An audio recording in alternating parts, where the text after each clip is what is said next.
she was awarded the Vermont Folk Life Center's prestigious Governor's Heritage Award in the educator category. She loves people and places and has such fun stories about her growing up on a New Jersey shore. She has also been known to swim in the waters of Vermont and surrounding states when her canoe flipped, as well as on one New Year's Day. As a matter of fact, several New Year's days. Tonight, however, she will speak of Wethersfield.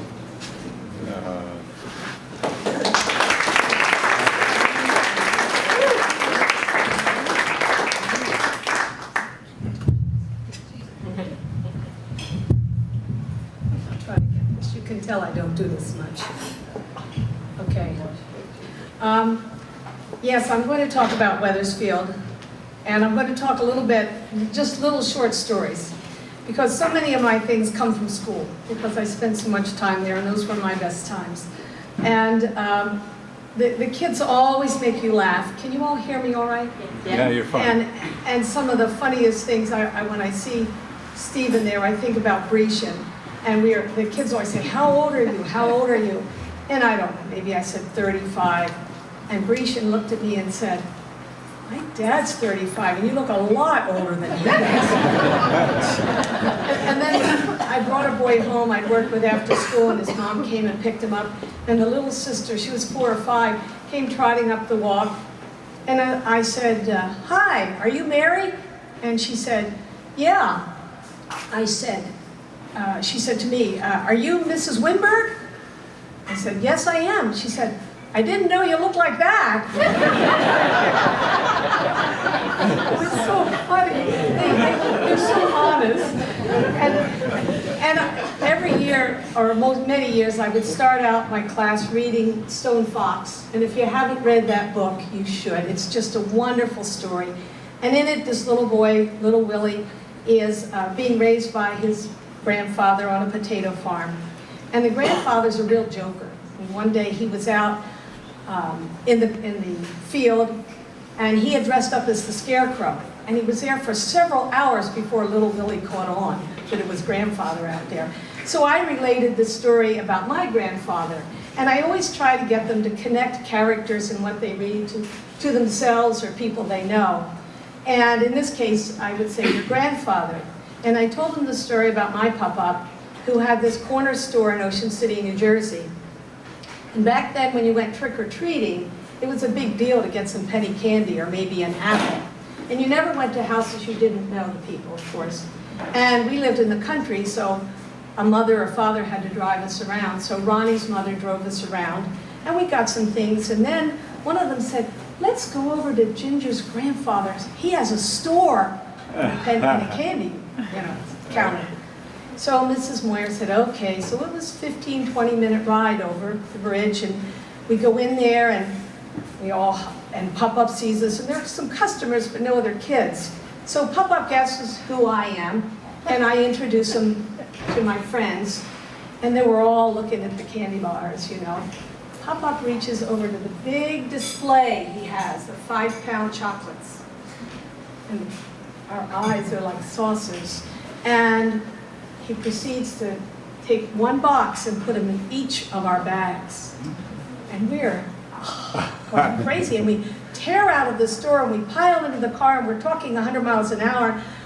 Mrs. Moyer drives away. What's going on? What's the matter? Oh, you won't believe, Ginger, you're so lucky. You're the best grandfather in the world. And oh, what are you talking about? What's the matter? And we're, I don't know how many miles away. Oh, you won't believe what he gave us.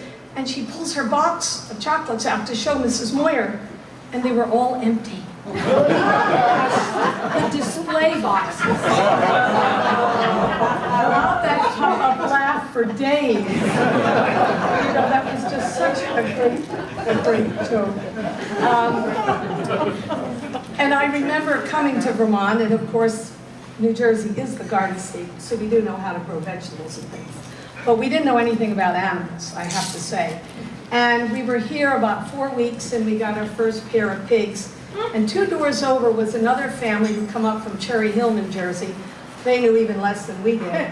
And so we were going to pick up these 2 pigs, and all the kids, we had a Suburban, and we had put carpet in the back, you know, trying to be fancy. And all the kids are fighting over who's going to hold the pigs, who's going to hold the pigs, you know. And, well, they're our pigs, we get to hold them. I don't know how many kids, 1, 2, 3, 4, 5 kids in the back, and then all the adults and all. We go up to Heartland, pick up these 2 pigs in burlap sacks.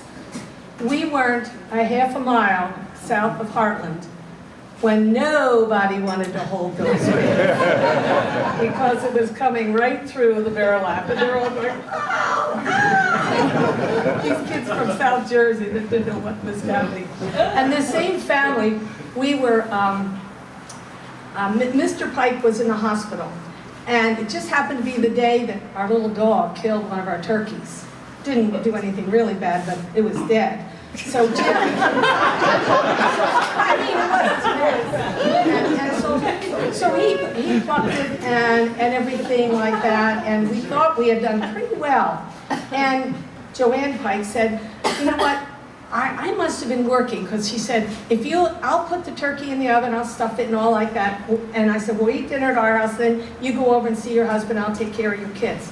Okay, so that works out fine. We sit down to the dinner, just aren't down 5 minutes eating. We look out the kitchen window, there's the pigs heading for Route 5.